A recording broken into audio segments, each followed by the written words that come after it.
लुम्बिनी प्रदेश बाँके जिल्लाको नेपालगञ्ज उपमहानगरपालिका वार्ड नम्बर 2 मा शक्तिपीठ बागेश्वरी मन्दिर रहेको छ। यो मन्दिर हिन्दू धर्मावलम्बीहरूको महत्त्वपूर्ण तथा पवित्र धार्मिक तीर्थस्थल हो। मन्दिरमा भक्तजनले दैनिक रूपमा पूजाआजा गर्दछन्। हिन्दू धर्मावलम्बीहरूको अलावा बुद्धिस्ट सिखहरू सहजै मन्दिरभित्र पसेर पूजाआजा गर्दछन्। कतिपय गैर हिन्दू भने मन्दिरमा मेला लागेका बेला घुम्न फोटो खिच्न आउने गर्दछन्।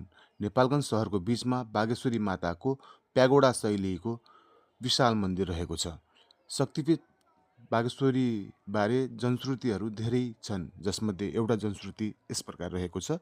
हाल बागेश्वरी मन्दिर भएको ठाउँमा सतीदेवीको जिब्रो पतन भएको थियो। त्यसैले सुरुमा यसको नाम वाक्येश्वरी, त्यसपछि बागेश्वरी हुँदै बागेश्वरी भयो। दुर्गा सप्तमी देवी दुर्गा कवचको 33औं श्लोकमा रोम कुपेसु कौवेरी त्वचम बागेश्वरी ता लेखिएबाट यस कुराको पुष्टि हुन्छ। जहाँ जहाँ सतीदेवीको अङ्गहरू पतन भएका छन् त्यहाँ त्यहाँ खाल्टा बनेका छन्, किनकि सतीदेवीको अङ्ग पृथ्वीले धान्न नसक्दा खाल्टो हुन गयो। यहाँ पनि जिब्रो पतन हुँदा पृथ्वीले धान्न नसक्दा खाल्टो हुन गयो, जुन खाल्टो आज पनि बागेश्वरी मन्दिरभित्र देवीको मूर्ति मुनि छोपिएर राखिएको छ। यो खुला दर्शनमा मात्र देख्न सकिन्छ। भारतीय उपमहाद्वीपमा यस्तो खाल्टो भएको बागेश्वरीको मन्दिर कहीँ पनि छैन।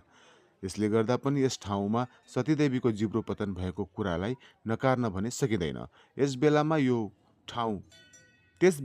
ठाउँ घनघोर जङ्गलको बीचमा भएको हुँदा स्थानको नामाङ्करण नभएको र त्यहाँ शक्तिपीठ बागेश्वरी देवीको उत्पत्ति भएको धेरै समयपछि मात्र यस स्थानको नामाङ्करण हुन गएको हुन सक्छ भन्ने जनश्रुति रहेको छ। त्यस्तै अर्को जनश्रुति रहेको छ, भारतको तुलसीपुरमा रहेको पाटन देवीको मन्दिरमा बाघ देखिएको थियो। उक्त बाघले त्यहाँका मानिसहरूलाई दुःख दिएको, त्यहाँका मानिसहरू लखेट्दै ल्याउँदा हाल बागेश्वरी मन्दिर भएको ठाउँमा आइपुग्दा बाघ गुफाभित्र पसी त्यही गुफाको एउटा प्वालमा पसेछ। मानिसहरूले बाघको पत्तो लगाउन उक्त प्वालमा बाँस घुसारे, तर त्यस बाघलाई पत्ता लगाउन सकेनन्। पछि बाँस झिक्दा बाँसको टुप्पोबाट रगत चुहियो र प्वालबाट पनि रगत निस्की बागेश्वरी मन्दिरको पूर्वपट्टि जुन पोखरी रहेको छ त्यो पोखरी भरियो। मानिसहरूले त्यही प्वाललाई देवी मानेर स्थापना गरे।